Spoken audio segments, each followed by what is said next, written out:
In this episode, I'll be sharing more about limiting beliefs, how they're formed, and how they impact your manifestations. So let's get started. Hi, I'm Katie, and after many years as a struggling single mum, I transformed into a highly successful manifester with multiple businesses, better relationships, financial abundance, and way more peace, joy, and happiness in my life.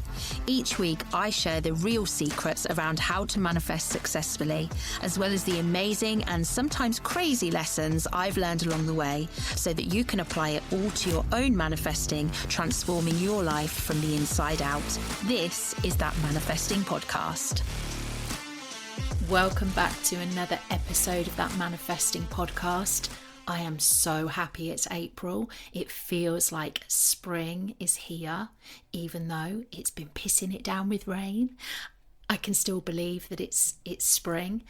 The good news is that winter is finally behind us. But better than that, I've just enjoyed a 4-day weekend, eating lots of chocolate Easter eggs.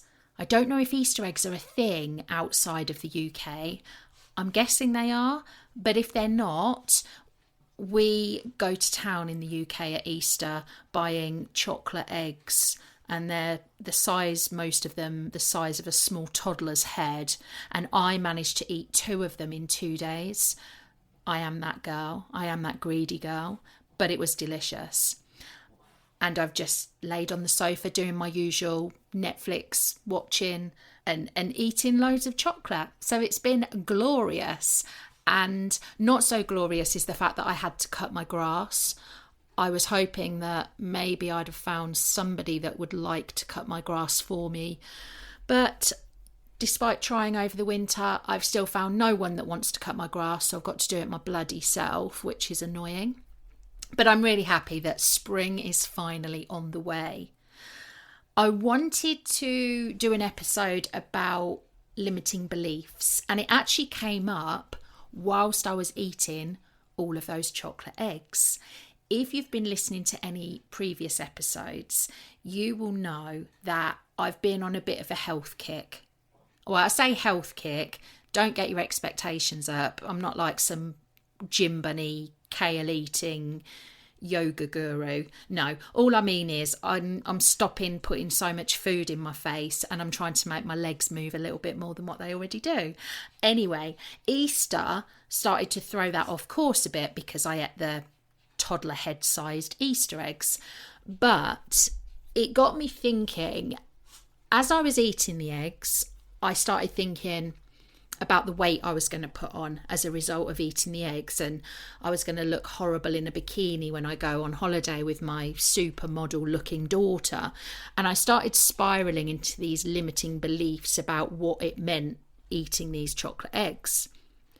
But actually none of that was true. The fact is I'm being good 99% of the time. So if I eat a huge chocolate Easter egg once, that's not going to throw me off course. But it was a limiting belief that came up.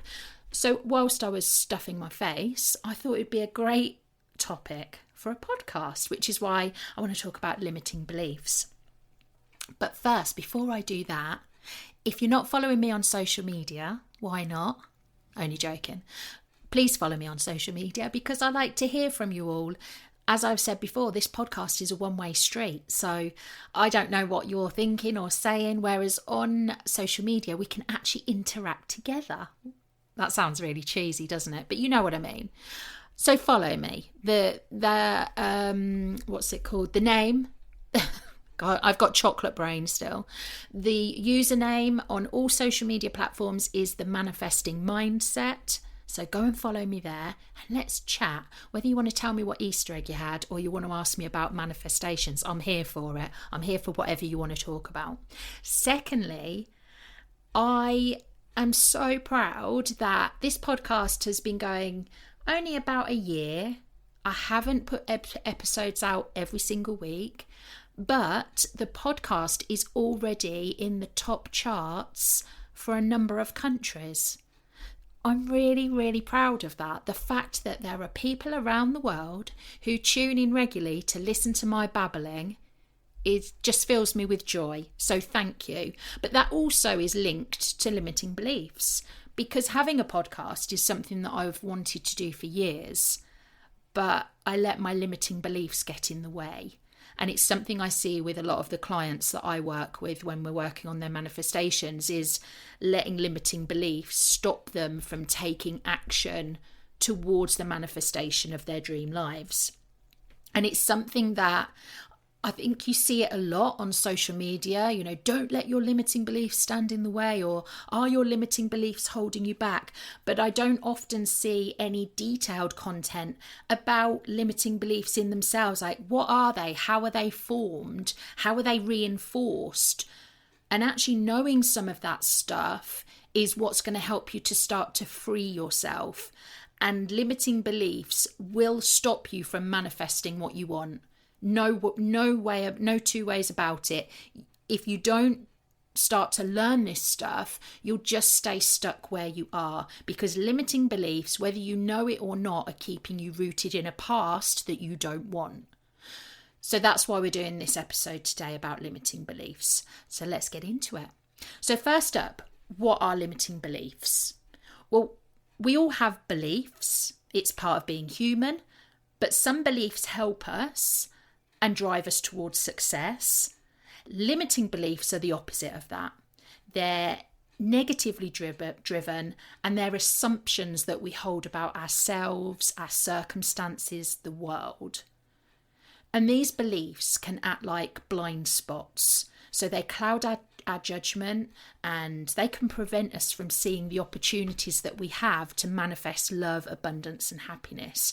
It's a bit like, imagine driving down a beautiful country lane, but you've got crap on your windscreen. You can't see. You can't see the beautiful scenery, all of the stuff, because you're focusing on the crappy, dirty windscreen. And that's what limiting beliefs do for your manifestations. They create a cloud so you can't see the opportunities, even if you want to, because your limiting beliefs are surrounding you. And they're generally formed through 3 different routes. One of them is early experiences. So this could be something that happened as a child that starts to form a limiting belief, or it could be something that is gained through societal norms and stigmas and expectations. One of the classic ones for me that I found fueled my limiting belief when it came to societal stigmas was around this thing of being a single parent. I had my daughter, and at that time, being a single parent was really frowned upon in terms of the expectations of what you could achieve in life. It was very widely thought that it was actually widely said to me that single mums or single parents can't be successful in a career because they've got too much on their plate, or they just want to work part-time. There was a lot of people that believed that children from single parent families would always be at a disadvantage. There was a lot there in society that fueled my limiting beliefs around being a single parent and what I thought I could achieve. So that's the second one: societal norms, stigmas, and expectations. And the third way that a limiting belief can be formed is through repeated portrayals in your environment. So that could be as simple as being single, always seeing on social media happy couples, and forming the belief that you can only be happy if you're in a couple, therefore you're not happy because you're single. Those are the 3 main ways that limiting beliefs can form. So to recap, they can form through early experiences in childhood. They can form through societal norms, stigmas, or expectations, and they can form through repeated media portrayals or environmental portrayals. So once that seed is planted, this is where it gets interesting. Now, to plant that seed, here's what happens. The conscious mind and the subconscious mind actually work together to form a limiting belief. The conscious mind will take an experience in.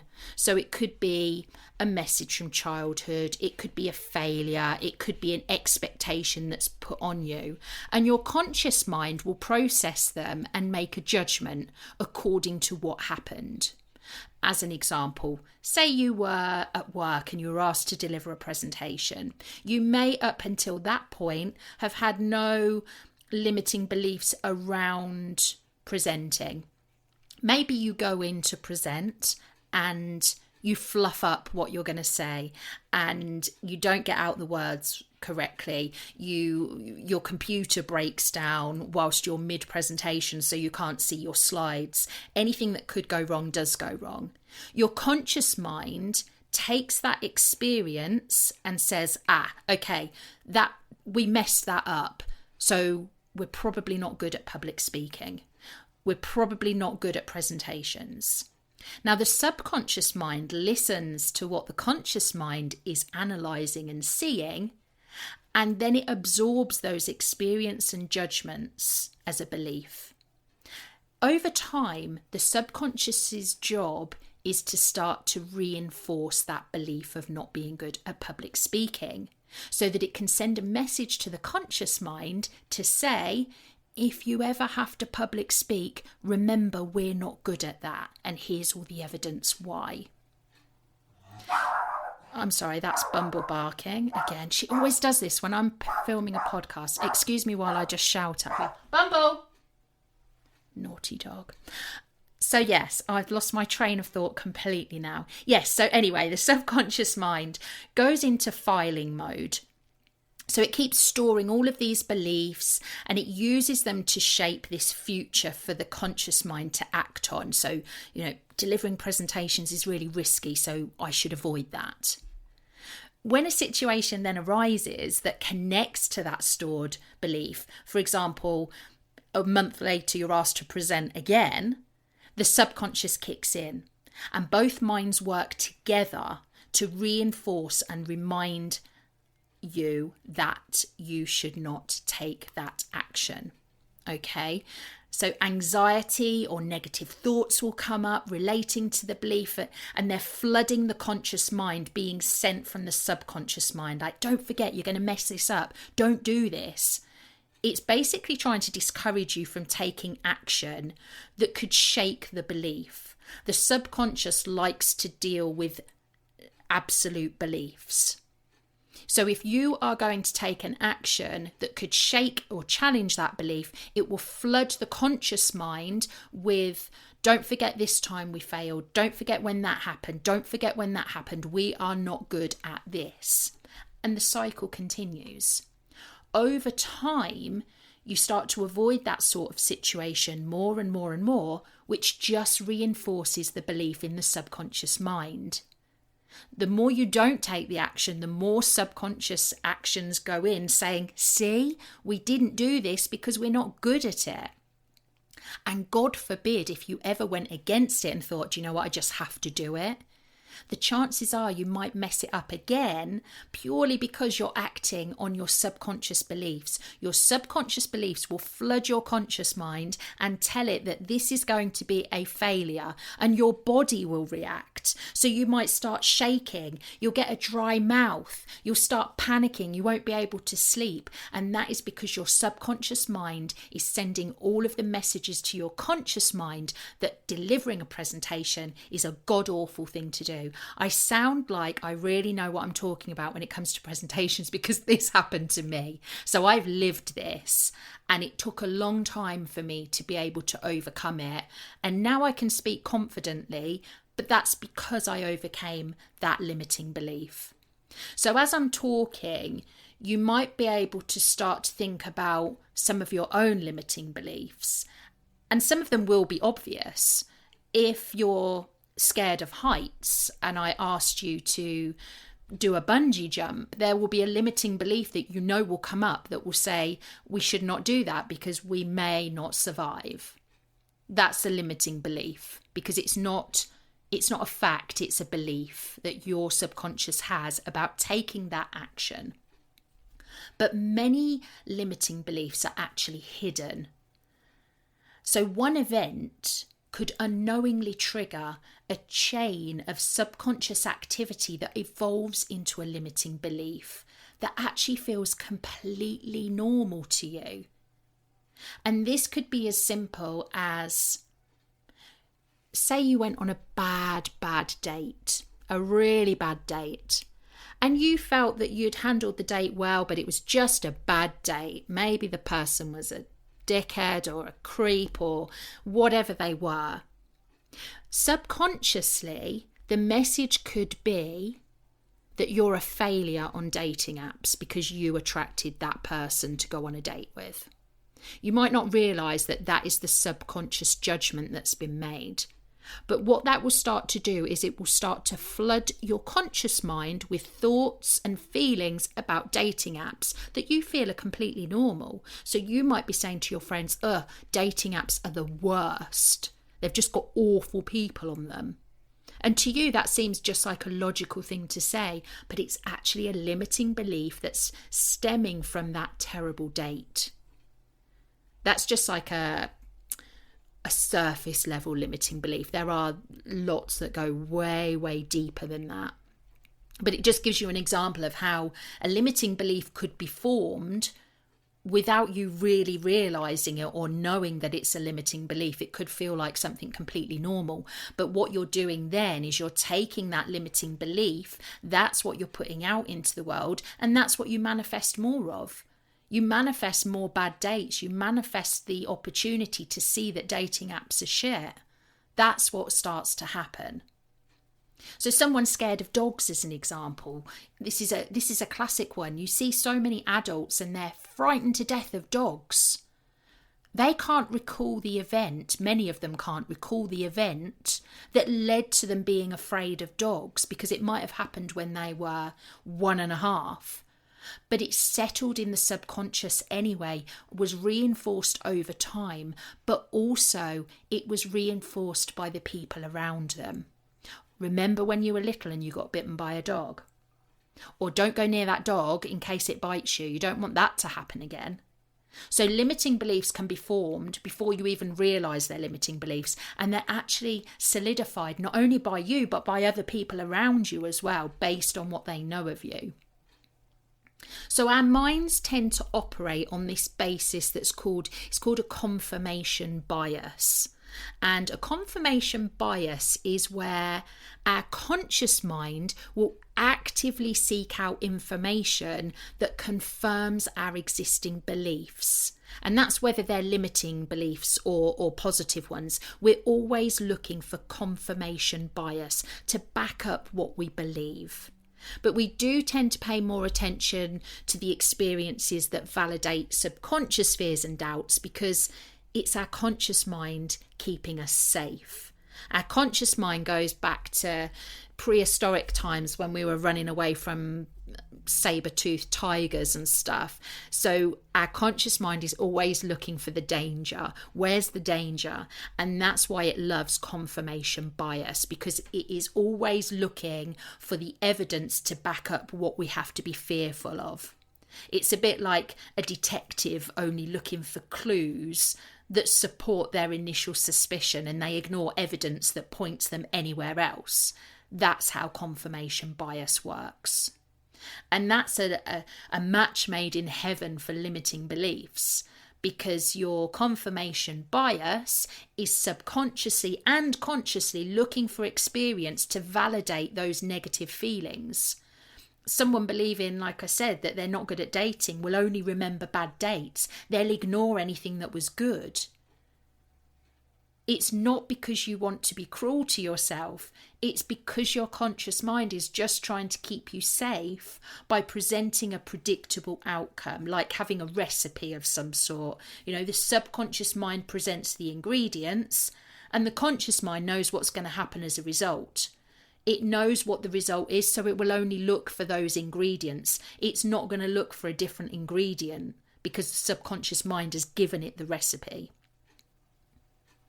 We can also reinforce limiting beliefs through negative self-talk.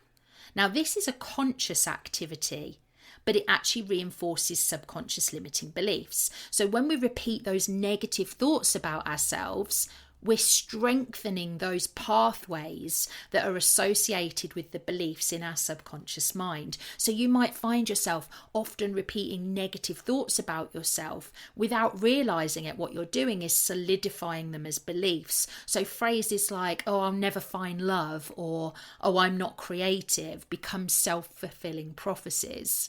I think I've spoken before about my limiting belief of being terrible at direction, so I get lost really, really easily, and that presents itself and I get lost. When I choose to overcome that limiting belief, it goes away and I don't get lost. So these limiting beliefs are self-fulfilling prophecies, so you have to learn to overcome them. Now, limiting beliefs can also be reinforced through a fear of failure. So a conscious fear of failing can actually prevent you from taking an action that could disprove a limiting belief that's stored in the subconscious. So we avoid those situations that might challenge what we believe to be true. Now, one important thing, talking about all this reinforcement stuff, do remember though that not all beliefs are limiting. It's important to distinguish that there is a difference between, say, a limiting belief and setting a healthy boundary or a realistic expectation. For example, if you've got a belief that you won't date someone who doesn't share your values, that isn't necessarily a limiting belief, okay? The same way that if you had a belief that, I don't know, let me just think of an example. Okay, say me, I'm a certain age, there's no way that I could find a career now as a 20-something supermodel. That's not a limiting belief. That's a fact. That's a realistic expectation. So there are differences, and it's important to know which are the beliefs that are holding you back, which are the beliefs that are actually healthy boundaries, and which are just realistic views of the world. So the important thing here is you have to become aware of your limiting beliefs, because there's so many that can be living there without you even realizing. And oftentimes, once you can sit with yourself, acknowledge that they're there, that can actually be the first step towards positive change, because limiting beliefs are not permanent fixtures. They can be challenged, they can be replaced, and you can take on more empowering beliefs should you choose to. It's like going back to the windscreen example I gave at the start. You can clean that windscreen at any time you want, and then you can see the beauty around it. It's up to you to take the steps. And your internal dialogue will play a significant role in shaping your limiting beliefs. So be mindful of the language that you're using about yourself. You have to be the person that's fighting your corner, but you also have to be the person that holds yourself accountable. If you have a belief about something, challenge it, even if it feels uncomfortable. You have to be a lawyer the lawyer in your mind, arguing one against the other. If you have a limiting belief that you'll never find love, that is limiting. You have to argue against it. Where is the evidence that proves without a shadow of a doubt that you will never find love? You may have had difficult relationships, but that doesn't mean you can't manifest love in the future. The same way of thinking that you'll never build a successful business, that is a limiting belief. Why? Because you don't know that that's true. There is no evidence or proof that that belief is true. So you have to start arguing against this in your own mind, counter-arguing against the limiting beliefs, because then you start to weaken their power. Challenge the assumptions that you have about life, about the things that you want to manifest. Start believing that you can overcome anything you want to, but it all starts with you. I have conversations with my clients so many times, and they want me to change their limiting beliefs, and that can't happen. I can help them challenge them, but that change has to happen within you. Oh, that was a little rant, wasn't it? I enjoyed that. I enjoyed getting that out. All of that limiting belief stuff, it's so important and so needed, because there are people walking around this world and the only thing that's stopping them from their dream life, manifesting what they want and not, is a limiting belief. And that might sound dramatic, but I swear to God it's true. I have seen people go from 0 to 100 in manifestation success purely from removing one limiting belief. And it's a limiting belief that they didn't even realise was a limiting belief. They thought it was just something that they thought. But it's got so much power, because never forget, your manifestations are driven from your subconscious mind, not your conscious mind. Your subconscious mind is where your limiting beliefs are held. If you have a limiting belief that you can't manifest something, or that something's going to go wrong, that's what you're sending out into the universe to manifest more of. It's not you sitting there trying to think positive for a little while. It's not you saying affirmations. It's not you creating a beautiful vision board. It's the beliefs that you hold on a deep-rooted level that will manifest into your life. You'll just get more and more of the same.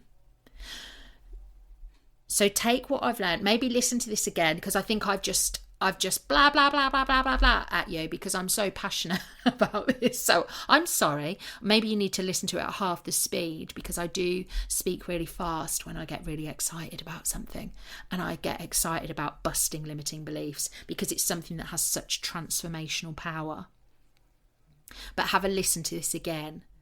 And if you were to do any action, sit with yourself and write down the beliefs that you have honestly about the things you want to manifest, and then start to analyse those beliefs. Where did they come from? Why do you believe that? What events happened in your life that backed up those beliefs? What can you do differently in the future to prove that those beliefs aren't true? And then you have to make the decision to step forward anyway. Even if your subconscious mind and your conscious mind are trying to push you in the other direction, at some point you have to take control and go for it anyway. Like me with the public speaking, I went from shaking, nearly crying, dry mouth, busted laptop, everything went wrong, to sitting here now speaking to, thousands of people about manifesting confidently. And that was only because I chose to break free of a limiting belief I had about speaking publicly to other people. That wouldn't have happened. So do this for yourself. It's one of the greatest gifts you can give to yourself. And here's the thing: if you're struggling with a limiting belief, if you're not sure how to get past it, get in touch with me on social media. Send me a DM. I know a lot of people say it, but I really mean it. I'm here for you. I want every single person listening to this podcast to win at life, to win at manifestations. I want you all to win. For some of you, that will mean working with me closely. For others, it will involve listening to this podcast and maybe sending me a DM every so often to ask for my advice on something. But whatever it is, do it, because as I said, it is the absolute greatest gift that you will ever give yourself. So that's it for today's episode. Thank you so much for joining me. If you've enjoyed listening, I'd be so grateful if you'd subscribe and leave a review, because it really does help me to reach more people. I've left some links in the show notes so you can connect with me, or you can grab one of my manifesting resources. Until next week, sending you lots of love, light and manifesting vibes.